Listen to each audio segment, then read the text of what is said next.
First, I'm going to tell you what you need to make a kite. You will need a piece of A4 paper, any colour, a ruler and pencil. You will need a felt pen and a biro, something to write with, some scissors and tape. I've used crayons to decorate, but you can use what you want.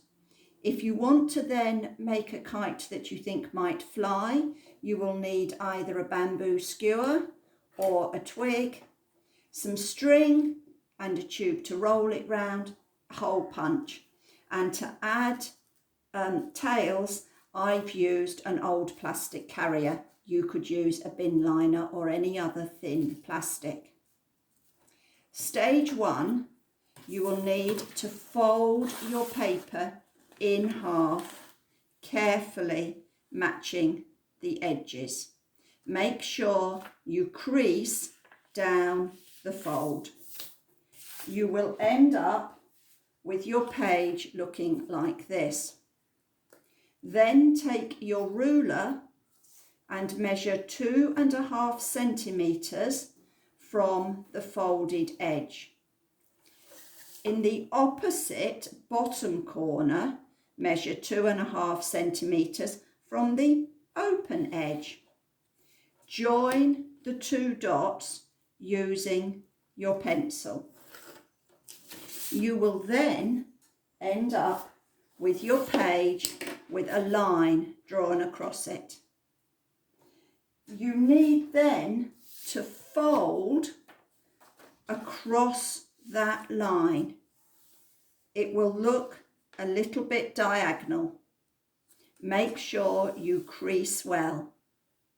Then turn the page over and match the corners that stick out so that both sides have the same folded shape.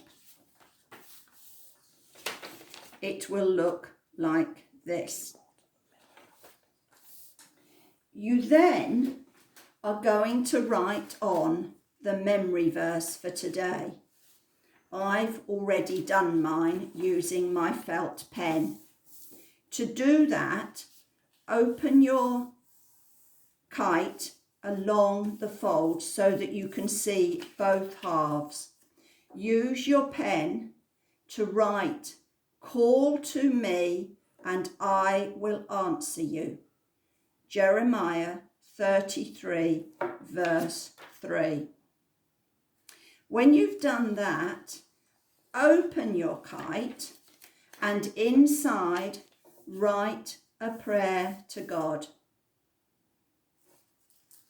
When you've finished that, fold your kite back up so that your prayer is inside. Now you can decorate your kite. I used crayons, but you can use whatever you like. When you are happy with your decoration, you will want to take some sellotape, some tape, and stick it down the fold with your prayer inside. Then turn your kite over and measure 7 centimetres from the top on the fold, the first fold you made. Make a mark and then add a small piece of tape round the fold so that it goes to both sides. Take the hole punch and working over the tape, make a hole. Make sure you don't make a second hole lower down. That will be where you can add your string if you want to try flying your kite. If you don't think you want to fly your kite, you now need to take your carrier bag and cut some strips. Here are the ones I made earlier. Those strips you want to stick along the bottom edge. You could use a stapler or you can use tape, but make sure they're firm. 2 on the front and 2 on the back.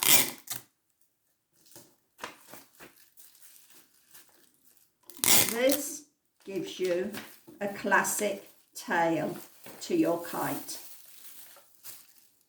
If you want to make your kite fly, you will need to take your stick and, asking an adult if it's too hard, measure the length across the corners of the kite and then cut off the extra.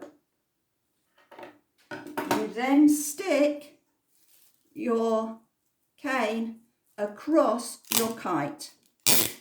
It might go over some of your verse writing. Hopefully you know the verse and you won't forget it. If you haven't got bamboo skewers in your house, a twig broken to the right length will serve the same purpose. You could now mount your kite on the wall at home or on your notice board. But if you want to try and fly it, you need to turn it over, take your string and tie it through the hole. Make sure the knot is firm so that you don't lose your kite. Then the first time you unwind the string to fly your kite, you can wind the string round the tube. That will just make it easier when your kite soars into the air, sending your prayer to God. I hope you've enjoyed your craft. Bye.